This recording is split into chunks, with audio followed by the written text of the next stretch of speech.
Imagine locking yourself in a damp steel closet. Now fill it with diesel fumes. Turn off the lights and don't open the door for 66 days. On May 8, 1945, the world celebrated. The war was over.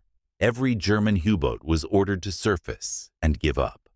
But one captain refused. Captain Heinz Schaefer didn't surrender. He pointed the U-977 toward the South Atlantic, and he pulled the lever to dive. He wouldn't see the sun again for 2 months. Inside the boat, reality broke down. The bread turned to mush. The crew's skin turned gray. They were rotting alive in a floating coffin. When they finally popped up in Argentina, the world asked one question. Why were they running for their lives? Or were they carrying a secret cargo that could not be found? This is the true story of the 66-day dive. May 1945, the Third Reich is dead. Berlin is a pile of rubble.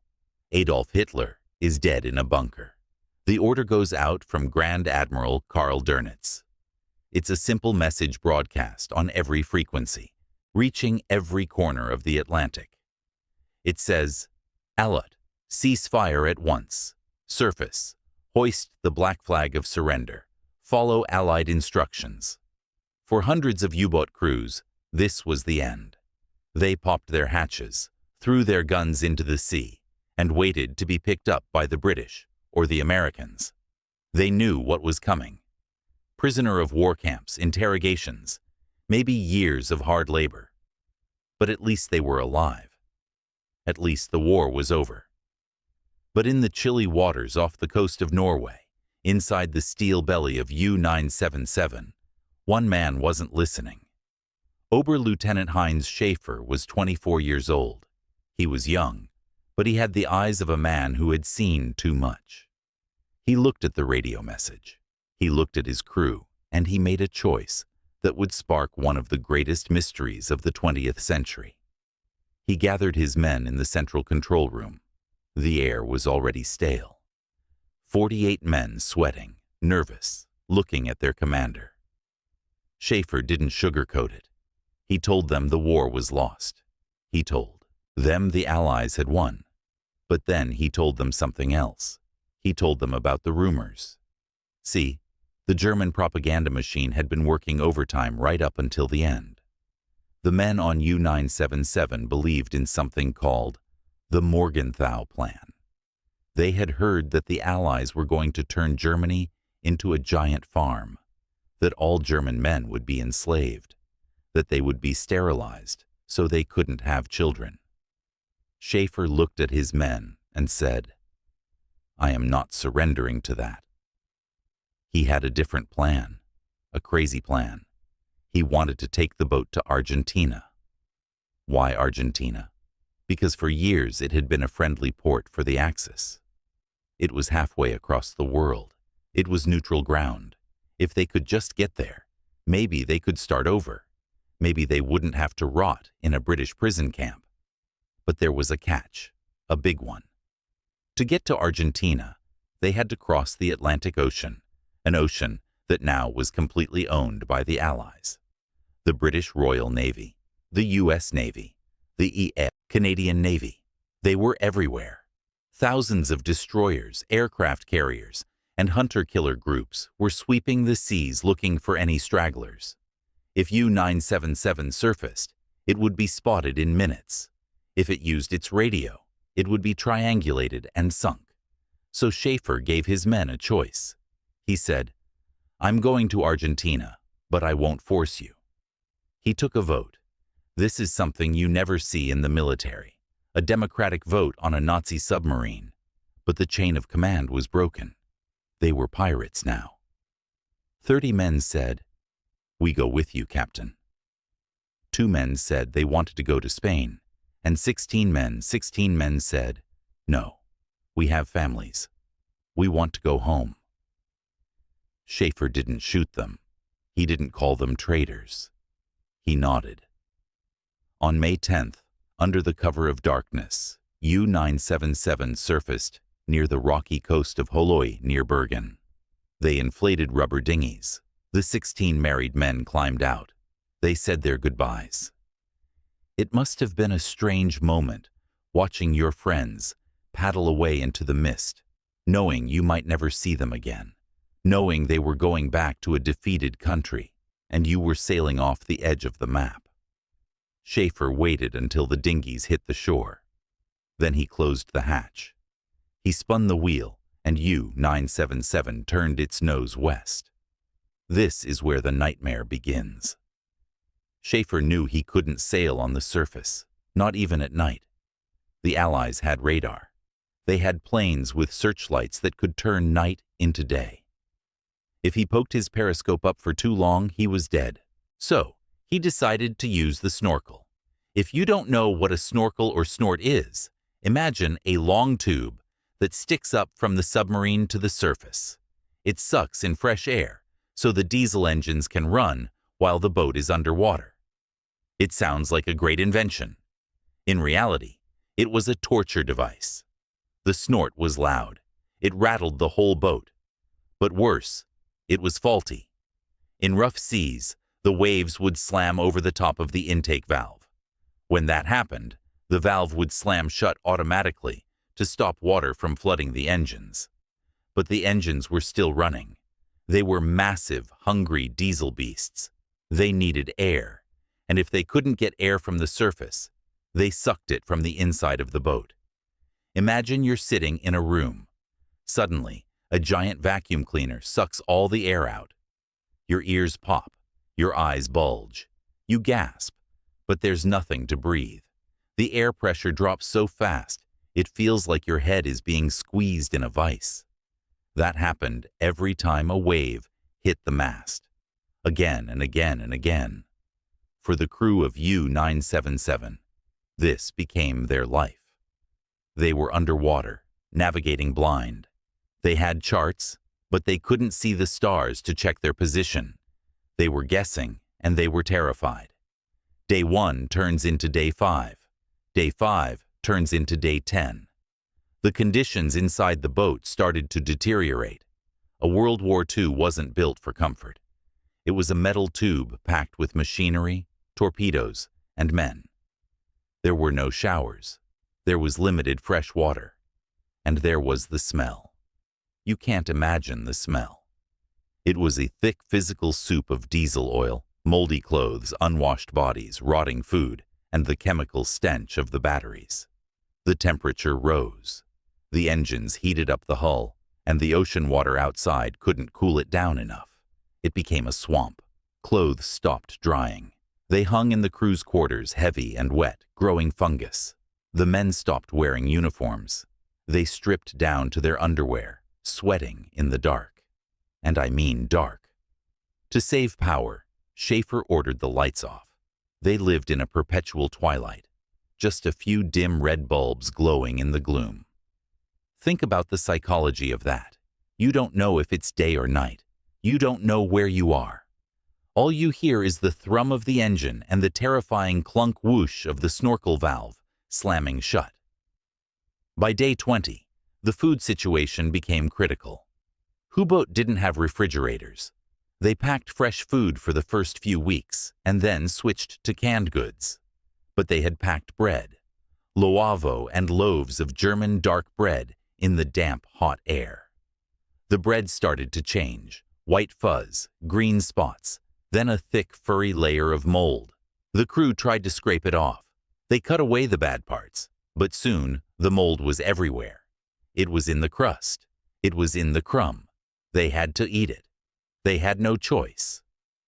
They sat in the dark, chewing on furry, bitter bread, trying not to vomit, and as the bodies weakened, the minds started to slip. Schaefer wrote later about the channel fever that took over the crew. They became lethargic. They stopped talking. They would stare at the bulkheads for hours. Some men started to hear things. A knock on the hull, the sound of a propeller. "Captain, destroyer, above us." A sonar operator would scream. Schaefer would rush to the listening station. He'd put on the headphones. Silence. Just the ocean. Just the shrimp clicking and the whales singing. "There's nothing there," he'd say. But the fear didn't leave. They were 60 meters underwater, hiding with a meager ceremony, trying to find some joy. They stopped at the Cape Veris Islands for a brief moment, just to bathe in the sea, washing off months of filth. Then the final leg, the coast of South America. On August 17, 1945, a fishing boat off the coast of Mar del Plata, Argentina, got the shock of its life. The fishermen were pulling in their nets when a gray steel monster rose out of the mist. A submarine, rusty barnacles growing on the sides, the German naval inent flapping in the wind. It was U-977. Schaefer navigated into the harbor. He didn't try to hide anymore. He signaled the Argentine naval base. German submarine U-977. We surrender. The Argentine sailors were stunned. The war had been over 3 months. Where the hell did this thing come from? They guided the U-boat to the dock. The crew lined up on the deck. They didn't look like soldiers. They looked like ghosts, beards down to their chests, uniforms hanging off their bones. Schaefer handed over his pistol. He handed over the boat. He thought he was safe. He thought he had reached the sanctuary. He was wrong, because the moment U-977 arrived, the rumors exploded. Think about it. The war ends in May. A submarine vanishes. 3 months later, it pops up in Buenos Aires. What were they doing for 3 months? The newspapers went wild. Hitler escapes to Argentina. The headlines screamed. The theory was perfect. Why else would a submarine hide underwater for 66 days? Why would they risk death? They must have been ghost and the trash. That was another problem. Usually a U-boat surfaces to dump its garbage. You open a hatch and throw the sacks overboard. U-977 couldn't surface, so the garbage stayed. They packed it into empty torpedo tubes. They stuffed it into corners. The boat was filling up with its own waste. The smell got worse. It was a biological time bomb. Schaefer knew he was losing them. He had to keep them busy. He invented tasks. He made them take apart the torpedoes and grease them. He made them clean the bess, scrubbing the oily slime off the floorboards just to have something to do. He organized a ship's newspaper. He had them read aloud to each other. He tried to keep a schedule: breakfast, watch, maintenance, sleep. But you can't schedule away the terror. Every time they used the snorkel, they were risking death. The radar detectors would light up. Beep, beep, beep. Radar contact. Schaefer would scream, "Dive, dive." They would crash dive, dropping down to 80, 100 meters, holding their breath, waiting for the depth charges, waiting for the click, click, click of a destroyer's sonar. Sometimes it was a false alarm, a ghost signal. Sometimes maybe it was a plane miles away that just missed them. They were living on a knife's edge. 30 days, 40 days, 50 days. This is where the record books get rewritten. Before this, no submarine had ever stayed underwater this long. The previous record was barely a few days. U-77 was pushing the limits of human and mechanical endurance. The batteries were dying. The hull was groaning. The men were turning into zombies. Schaefer noticed that the men were getting the glares. They would look at him with hollow, angry eyes. Why are we doing this? Why don't we just surface? Why don't we just give up? Mutiny was in the air. You could taste it. It would only take one man to crack, one man to scream, to open a valve, to smash the radio. Schaefer slept with his pistol. He had to be the rock. He had to pretend he knew exactly where they were. He had to pretend everything was going according to plan. We are getting close. He'd lie. Just a few more days, 60 days. They were past the danger zone of Europe. They were deep in the Atlantic now. The risk of Allied planes was lower. But Schaefer didn't trust it. He pushed them further. Finally, on day 66, silence. The engines stopped. The boat drifted. Schaefer went to the periscope. He raised it. He spun it around. Blue sky. Nothing but blue sky and empty ocean. Surface, he ordered. The ballast tanks blew. Whoosh! The boat shuddered and rose. For the first time in 2 months, the hatch popped open. Fresh air rushed in. Real sweet, salty air. The men climbed down onto the deck. They fell to their knees. Some of them cried. They looked at the sun and had to cover their eyes because it was too bright. They were pale, covered in boils, skinny as skeletons. But they were alive. They had done it. 66 days without surfacing. A world record. But the journey wasn't over. They were still in the middle of the ocean, and they were almost out of fuel. Schaefer made a calculation error. Or maybe the currents had been against them. They checked the diesel tanks. They were dangerously low. They couldn't run the engines at full speed. They had to limp. They rigged up a sail. Yes, you heard that right. A German U-boat, one of the most advanced machines of the war, hoisted a canvas sheet on the periscope to catch the wind. They became a sailboat. They drifted south. They crossed the equator. They celebrated the Amber Room. They, music, were looking for files. They found nothing, just empty cans of food, dirty clothes, and a logbook that detailed the most boring, terrifying journey in naval history. Then came the second accusation, the Bahia. A few weeks before U-977 arrived, a Brazilian cruiser, the Bahia, had exploded and sunk in the Atlantic. Hundreds of sailors died. The Allies were convinced a U-boat had torpedoed it. "You did it," they told Schaefer. "You sank the Bahia, and then you hid underwater to escape." This was a serious charge. This was a war crime. If Schaefer was guilty, he would hang. Schaefer produced his charts. He showed his logs. "Look at the dates," he said. "When the Bahia sank, I was 1,000 miles away. I was crawling at 2 knots underwater. I couldn't have been there." The Americans checked the math. They checked the fuel consumption. They checked the speeds. Schaefer was telling the truth.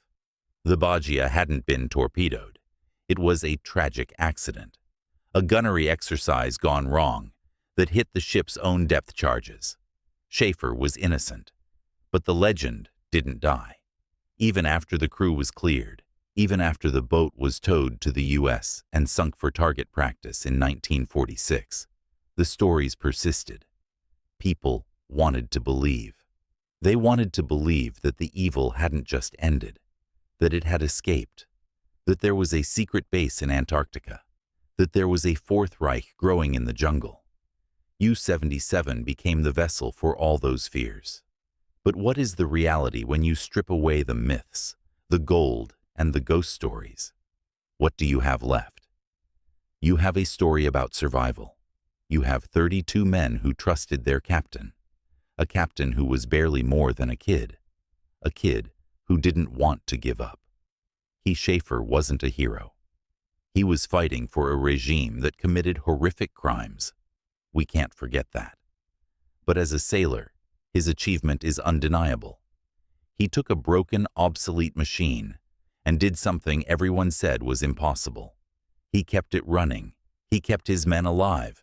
He navigated across an ocean of enemies, blind and underwater, for 66 days. It was a feat of seamanship that rivals anything in history.